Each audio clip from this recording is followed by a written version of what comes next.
Boa noite, meus irmãos. Eu estou olhando aqui, não sei bem se é a noite ainda, mas que a paz de Cristo esteja em nossos corações. Eu vou corrigir aqui porque é minha esposa, tá bom? Então eu posso corrigir aqui. Ela já sabe, mas às vezes ela esquece. Ao invés de falar iluminação, ela fala inspiração. Entendeu? Mas nós estudamos essas coisas aonde? Na escola bíblica dominical. Então, irmãos, se você tem dúvida ainda, vem na escola bíblica dominical. Ah, mas esse domingo nós não vamos tratar do assunto. Não tem problema, me procura que eu te explico e falo qual que é a diferença. Tá bom? Inspiração, iluminação e revelação. Tá bom? Não vou responder aqui, tá? Irmãos, quero agradecer ao pastor Edson, que esteve na semana passada aqui, transmitindo a mensagem do Senhor. Nós avisamos que estaríamos ausentes, tiramos aí alguns dias para descansar um pouco. Se vê o meu tom de pele, um pouquinho diferente, não é porque eu estava no monte recebendo os 10 mandamentos, não. É porque nós fomos de fato passear, tirar alguns dias para descansar. Eu sei que alguns dos irmãos fizeram isso no mês de janeiro. E isso é gostoso e é importante, tá bom? Importante tirar aí alguns dias para descanso. A nossa mente, a nossa alma precisa desses momentos, tá? E hoje o texto que nós escolhemos para meditarmos na palavra do Senhor está no Evangelho de João. Mas eu vou pedir para os irmãos esperar só um pouquinho aqui. Acho que eu fiz alguma coisa errada aqui. Não, deu certo, graças a Deus. Então nós vamos ler hoje o Evangelho de João. Hoje nós vamos ler um texto um pouquinho mais extenso. Deixa eu só aumentar aqui a minha luz. João capítulo 21. Estou usando aqui a versão Almeida Corrigida Fiel. Diz assim a palavra do Senhor. Depois disso, manifestou-se Jesus outra vez aos seus discípulos junto ao mar de Tiberíades. E manifestou-se assim. Estavam juntos Simão Pedro, Tomé, chamado Dídimo, e Natanael, que era de Caná da Galileia, os filhos de Zebedeu e outros 2 dos seus discípulos. Eu acho que eu fui rápido demais, os irmãos não abriram. Às vezes eu faço isso, né? Então vamos parar aqui no versículo 2. Porque são 17 versículos, aí eu não coloquei, tá bom, irmãos? Quando é mais curto eu coloco. Quando é muito extenso aí atrapalha. Então eu estou aqui conversando enquanto os irmãos estão abrindo aí no texto. Que aí agora vai dar tudo certo a partir do versículo 3. Tá bom? Que diz assim, ó. Disse-lhe Simão Pedro: vou pescar. Disse-lhes eles: também nós vamos contigo. Foram e subiram logo para o barco, e naquela noite nada apanharam. E sendo já manhã, Jesus se apresentou na praia, mas os discípulos não reconheceram que era Jesus. Disse-lhes, pois, Jesus: filhos, tendes alguma coisa para comer? Respondeu-lhes: não. E ele lhe disse: lança a rede para o lado direito do barco, e achareis.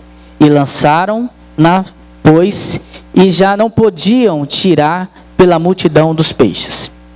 Então, aquele discípulo a quem Jesus amava, disse a Pedro: é o Senhor.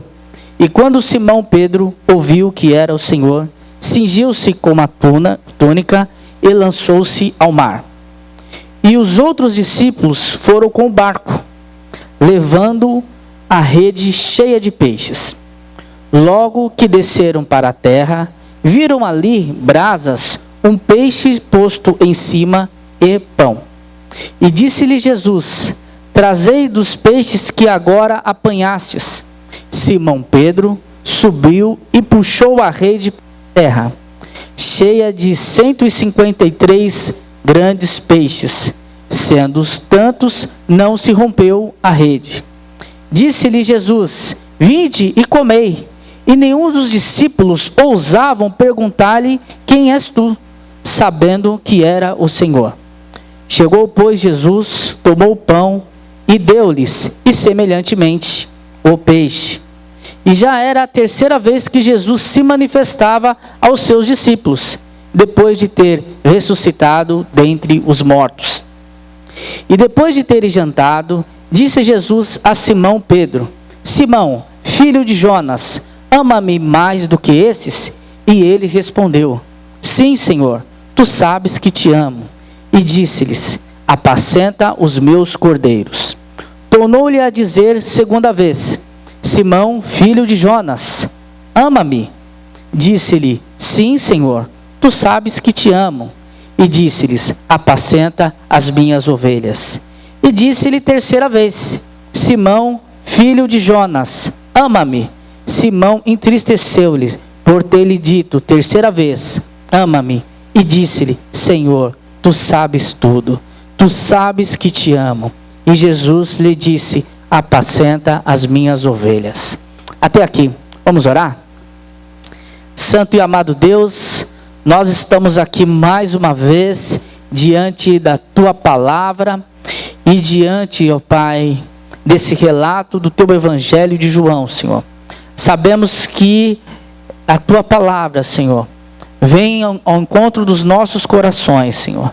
E por meio da tua palavra podemos ter as nossas vidas transformadas, meu Pai, alimentados espiritualmente e cientes da tua vontade. Pedimos, ó Pai, que o Senhor fale aos nossos corações. Esta é a oração que a ti fazemos no nome do teu Filho Jesus. Amém. Irmãos, esse texto, o Evangelho de João, é um texto um pouquinho extenso, peço desculpa aos irmãos, mas eu entendi que houve a necessidade de fazermos a leitura até aqui para entendermos melhor o que aconteceu. Mas é um texto que relata que alguns discípulos de Jesus estavam reunidos e decidiram voltar a pescar. Era o período noturno, um período que eles costumavam usar para a pesca por alguns motivos. Obviamente que alguns desses motivos estavam relacionados ao conhecimento que aqueles discípulos tinham da pesca. E uma outra questão também que é importante e precisa ser considerada é que aqueles peixes precisavam ser vendidos pela manhã, que era o meio de sustento deles, e precisavam estar frescos. Nós sabemos que tem a questão do sal para conservação, mas também nós sabemos que não tinham geladeiras, freezer, como nós temos hoje. Então era importante que aquele alimento que era pescado, ele estivesse fresco. Então os discípulos estavam reunidos, decidiram pescar, e dentro desse acontecimento, o texto relata o nome de alguns dos discípulos, dos apóstolos de Jesus, outros o nome não é relatado, mas vemos ali que existia uma grande quantidade, uma quantidade considerável daqueles que acompanharam o Senhor Jesus Cristo pelo seu ministério terreno. Então, nós vemos que o Senhor Jesus aparece, o Senhor Jesus Cristo ressurreto já, né?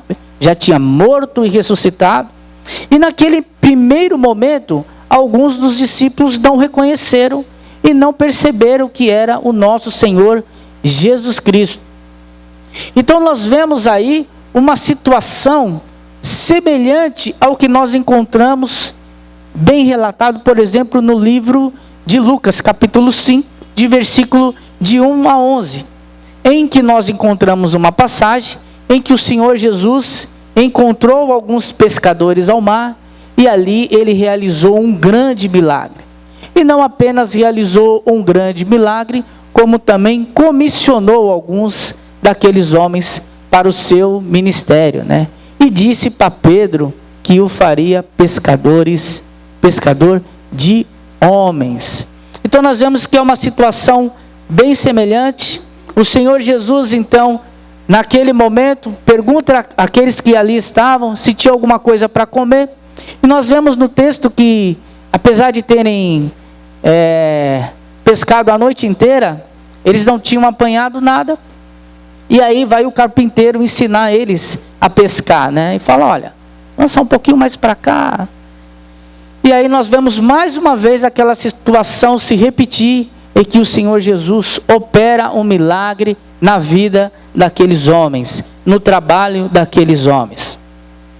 E um detalhe importante e que é relevante destacarmos é que, naquele momento em que todas essas coisas acontecem, foi o momento que o Senhor separou para que Ele restaurasse e restabelecesse a vida e o ministério do apóstolo Pedro.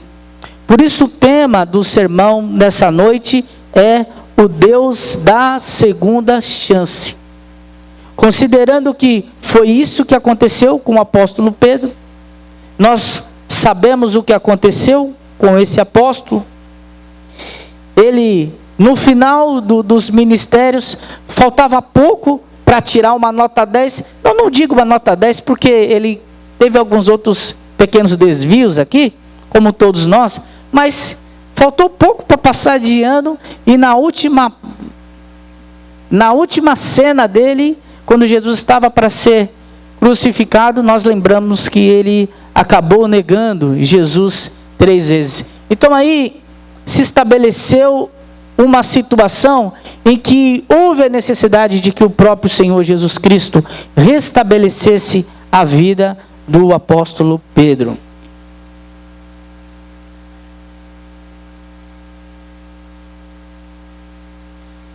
E eu quero, dentro desse sermão, destacar aos irmãos, mais do versículo 15 ao versículo 17, em que nós encontramos esse diálogo entre o Senhor Jesus Cristo e o apóstolo Pedro.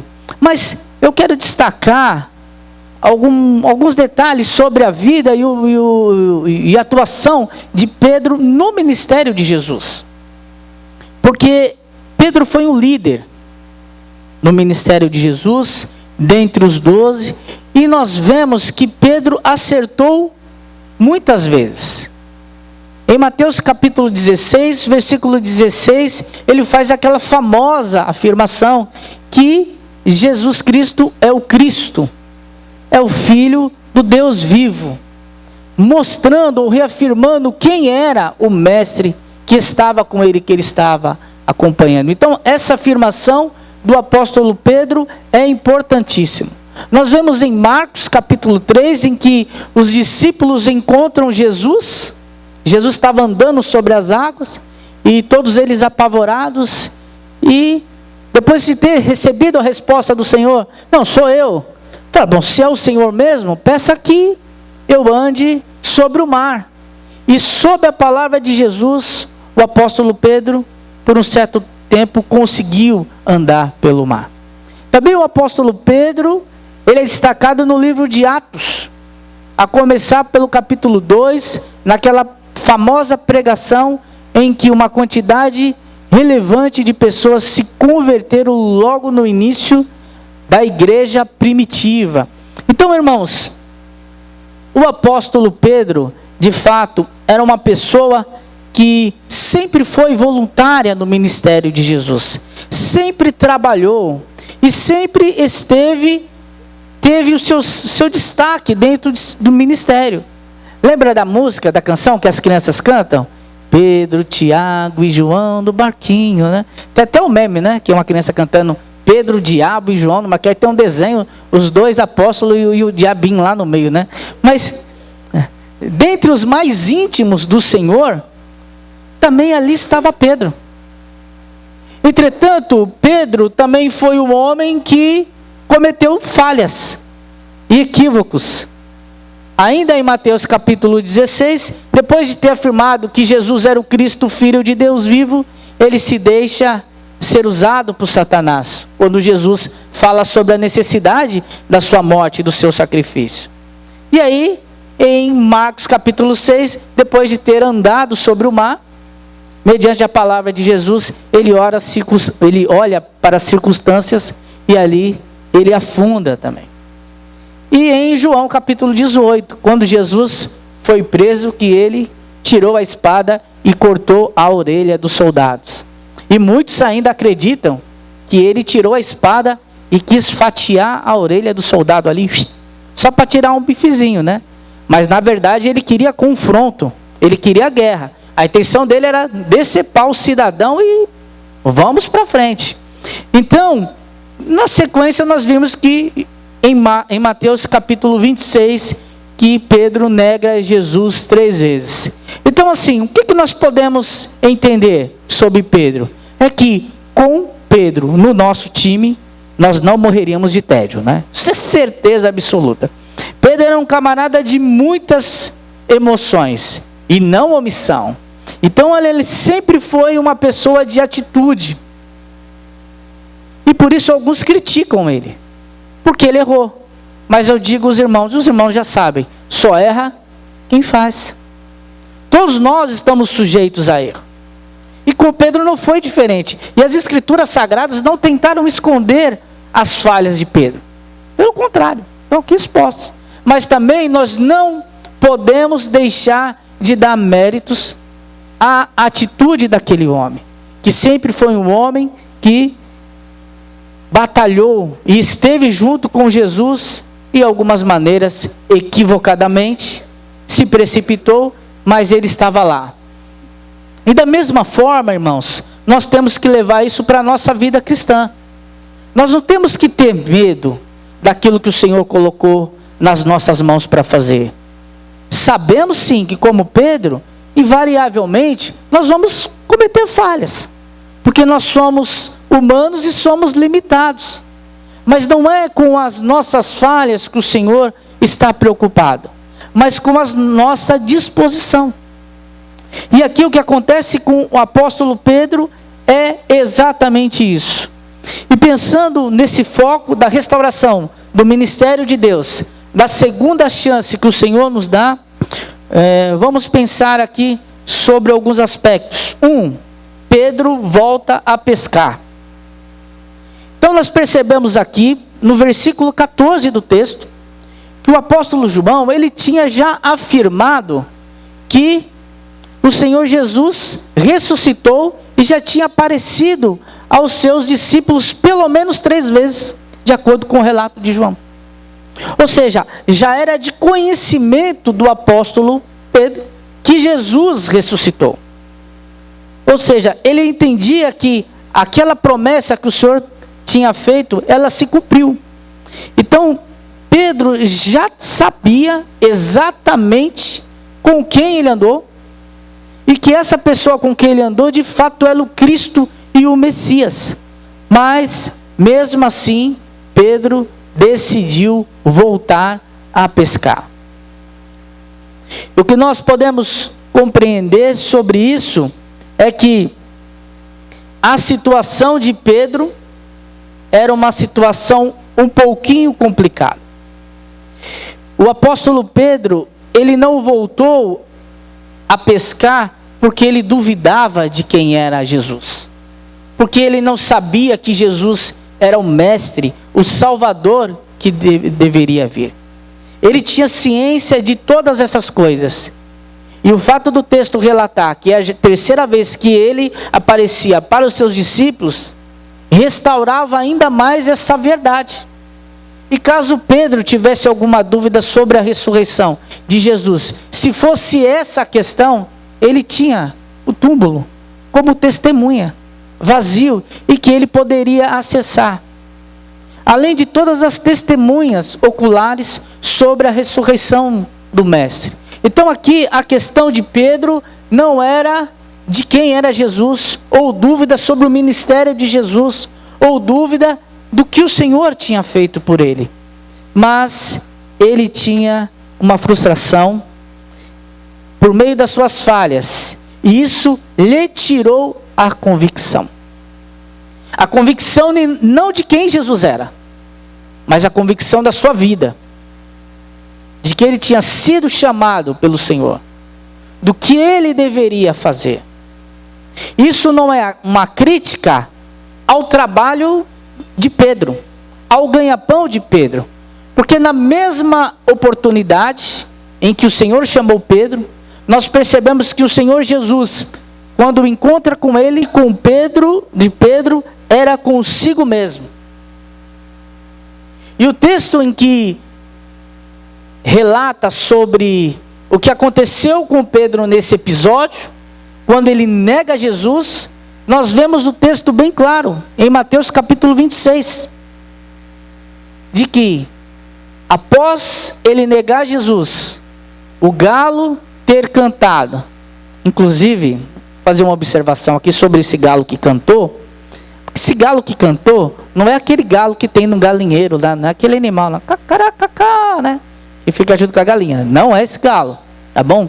O galo aqui era uma trombeta que era tocada para as trocas de plantão da segurança. Então, esse era o canto do galo, tá bom? Não era costume deles aí criar esses tipos de animais. Então, porque o que acontece? Quando eu era criança, eu vou contar, né? Quando eu era criança, eu escutava muito da minha avó que dizia assim, ó, cuidado com o que você fala, se você está falando mal de alguém, se você está imitando alguma pessoa, se você está criticando aquela pessoa. Porque se você estiver fazendo isso e o galo cantar, Então assim, eu ia falar alguma coisa que eu sabia que eu não devia, eu era criança, e falava, bom, deixa eu falar rápido aqui, né? Deixa eu ver se tem algum galo aqui para cantar. Não tem, eu ia lá e falava o que eu queria falar. Porque eu tinha medo de acontecer alguma coisa ruim, porque a tradição é, o galo cantou, Pedro negou a Jesus, está vendo? Não deu certo essas duas coisas. Então, a minha avó, claro, por ignorância, enfim, do que ela aprendeu, então ela tinha costume de afirmar isso, de que, olha, cuidado, você está... Criança sabe como é que é, fica imitando os adultos, e eu costumava imitar as pessoas, né? Hoje ainda faço isso. Mas agora sem medo do galo. Mas eu fazia isso, e a minha mãe falou, você está imitando, cuidado. Se o galo cantar, você vai ficar assim. Se o galo cantar, vai te acontecer isso. Mas aí, só para ficar claro, então, para os irmãos, que não é aquele galo lá que tem no galinheiro que canta às 5 horas da manhã. Mas essa troca de plantão. É simplesmente isso. Tá bom? Então, assim, naquele momento em que em que Pedro negou a Jesus, 3 vezes o galo cantou, ele lembrou daquilo que o Senhor havia lhe falado. Então, Pedro chorou amargamente. A questão de Pedro, então, não era questão de arrependimento. Pedro já estava arrependido da atitude que ele tinha tomado. Mas uma coisa estava clara: a situação não estava resolvida. A situação entre Jesus e Pedro não estava resolvida. Pedro ainda não estava com a sua vida restaurada. Mesmo crendo em Jesus, mesmo sabendo que ele era o Messias, mesmo naquele momento tendo se arrependido de ter negado o Senhor, Pedro ainda carregava uma tristeza, uma angústia em seu coração. Inclusive nós comentamos hoje na lição da IBD, o irmão Antoniel, foi ele mesmo? Quem estava aí pode me confirmar. Isso. Ele perguntou sobre Pedro, etc. Porque o Pedro negou a Jesus. Eu falei, irmão, vem à noite que nós vamos comentar sobre isso. E o pastor Elias, ele falou um pouquinho sobre o assunto, só que eu interrompi para não atrapalhar o sermão. Desculpa, viu, pastor? Eu interrompi para não atrapalhar o sermão. Mas na realidade era exatamente isso. O Senhor, ele explicava para Pedro sobre a realidade do que aconteceu. E temos que nos colocar no lugar de Pedro. Porque a situação que ele vivia, de ter o seu mestre preso, não era uma situação fácil. Isso fazia com que ele também carregasse dentro de si culpas, tristezas, angústias. Por isso eu afirmo que, nesse caso, a situação ainda não estava resolvida. E aí nós passamos agora para as perguntas de Jesus. E as perguntas de Jesus, elas parecem até semelhantes, mas tem a primeira parte, ou a primeira pergunta, que é um pouquinho mais complexa. E eu gostaria de apresentar para os irmãos algumas possibilidades aqui do que Jesus queria dizer com aquela pergunta. Obviamente que aqui são teorias, tá bom? Então isso aqui não está na declaração de fé dos batistas, tá? Se os irmãos não concordarem comigo, não haverá problema nenhum. Mas o texto ele diz: ama-me mais do que esses. E podemos pensar, quem são esses de que Jesus está falando? E primeiro pensamento possível seria que estes que Jesus estava falando para Pedro, no momento da pesca, seria a sua profissão, ou os próprios peixes. Ama-me mais do que esses. As outras perguntas, Jesus simplesmente pergunta se Pedro ama. Então, nós não temos muitas dificuldades. Talvez aí a mais intrigante seja essa mesmo. A segunda possibilidade é de Jesus ter perguntado para Pedro se ele ama mais do que os discípulos, do que os seus amigos, aqueles que estavam com ele. E uma terceira possibilidade é que Jesus esteja perguntando para Pedro se ele o ama mais do que os outros discípulos o ama. Nossa, mas essa terceira aqui é pesada, né? Tentando arrumar alguma confusão entre os discípulos. Mas particularmente, eu acredito que essa terceira possibilidade é a que de fato ocorreu. Por quê? Aqui nós estamos tratando da restauração da vida de Pedro. E Pedro, claro, dentro das suas características, ele também era um apóstolo que nós vemos, conseguimos enxergar um pouco de soberba nas suas falas e nas suas posições. Eu vou só pegar um trecho aqui do Evangelho de João que nós estamos aqui, de Mateus, para que os irmãos consigam entender por que exatamente eu estou dizendo isso daqui. Mateus capítulo 26. Vamos pegar aqui a partir do versículo 31.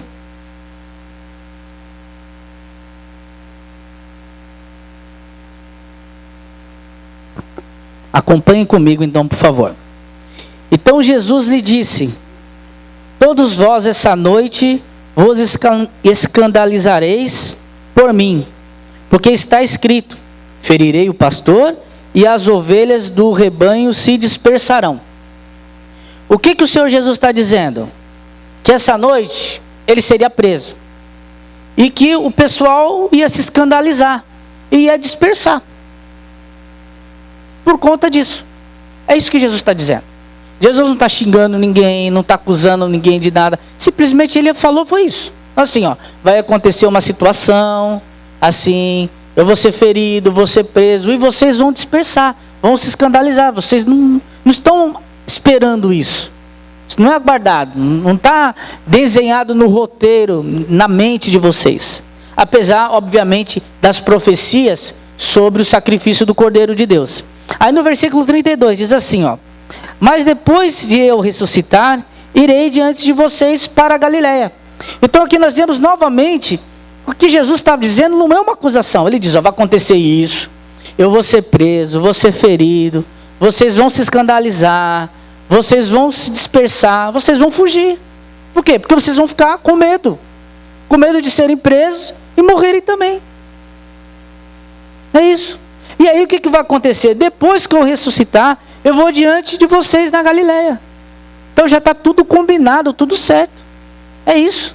Ele não está pedindo a opinião de ninguém. Você viu Jesus pedindo a opinião de alguém? Não pediu a opinião de ninguém. Mas vamos continuar então, versículo 33. Mas Pedro, respondendo, disse-lhes: ainda que todos se escandalizem de ti, eu nunca me escandalizarei. Então, percebe? Que ele não apenas tomou para si uma suposta ofensa, mas acusou os outros. Falei, todos esses outros aqui, podem te negar, te trair, mas eu não vou fazer isso não. Ninguém perguntou, ele poderia ter ficado quieto. Então tá aí, é por isso que eu estou dizendo que de vez em quando ele se atrapalhava e era um pouquinho soberbo. Ele poderia falar, não senhor, nós não vamos fazer isso não. Ele joga para os outros, né? Todos os outros podem fazer, mas eu? Pode contar comigo, Senhor. Estou contigo eu vou até o fim. Aí Jesus, versículo 34, Jesus diz assim, ó. Disse-lhe Jesus, em verdade te digo, que nesta mesma noite, antes que o galo canta, 3 vezes me negará. Tá bom por aí, né? Já podia ter ido para casa e dormir com esse barulho. Já estava de bom tamanho. A surra já estava boa. Já era o suficiente. Mas ele insistiu.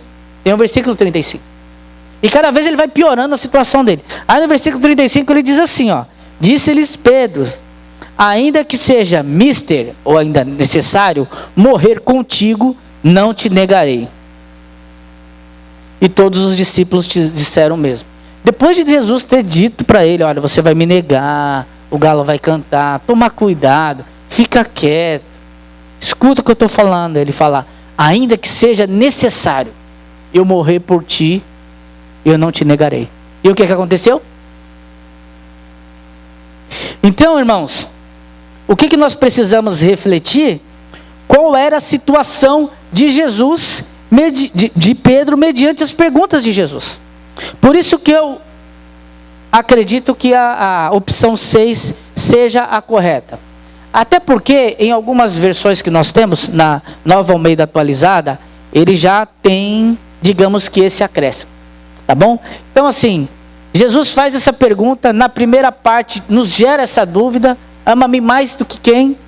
Mas depois essa pergunta persiste.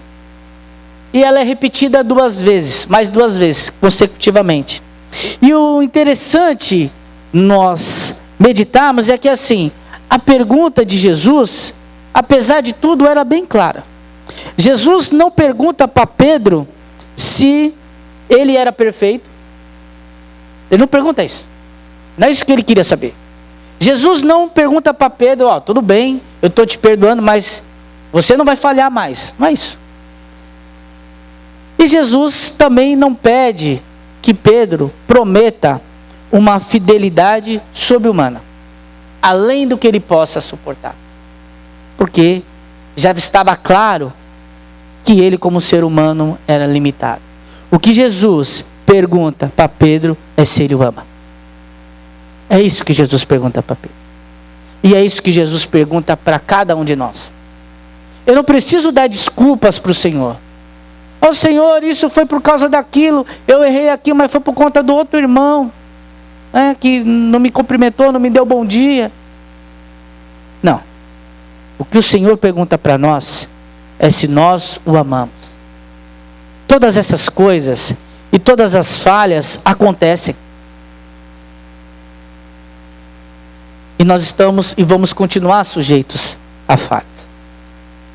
Então a resposta nossa correta precisa ser objetiva ao Senhor, que nós o amamos.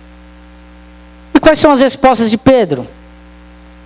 Parece que a A e a B que eu coloquei aqui, eu copiei, né? Errou, copiou igual. Não, é porque as respostas foram exatamente iguais.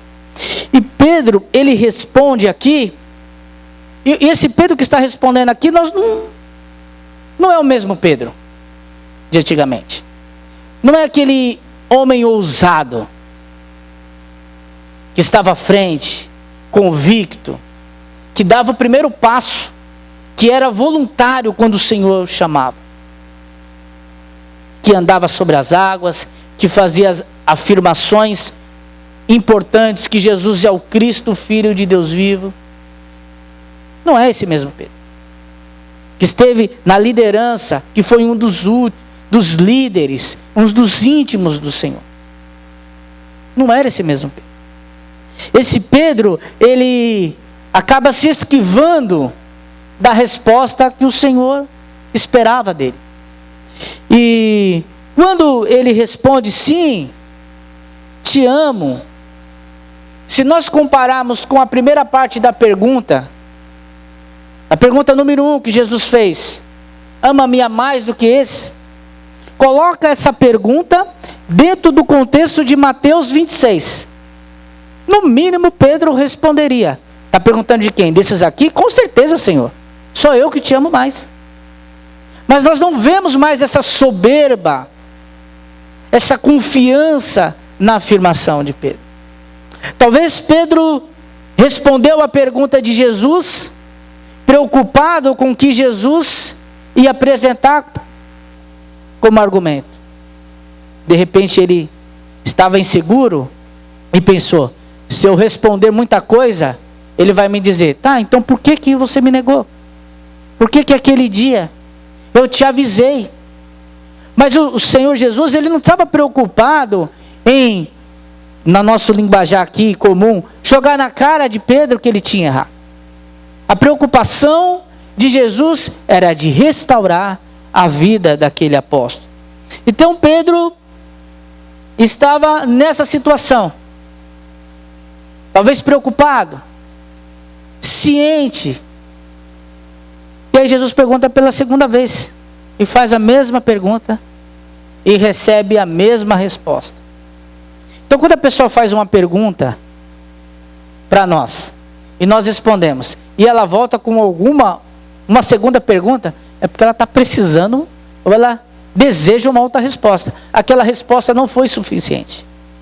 E Pedro, mais uma vez, demonstrou que não era mais aquela mesma pessoa. É por isso que no tópico 1, eu disse que a situação não estava resolvida entre Pedro e Jesus. Ele não era mais aquele mesmo homem corajoso. As suas falhas, a sua situação diante do pecado, tirou-lhe dele a ousadia e aquelas características que o Senhor mesmo lhe deu, e com certeza era importante para o ministério do Senhor Jesus Cristo.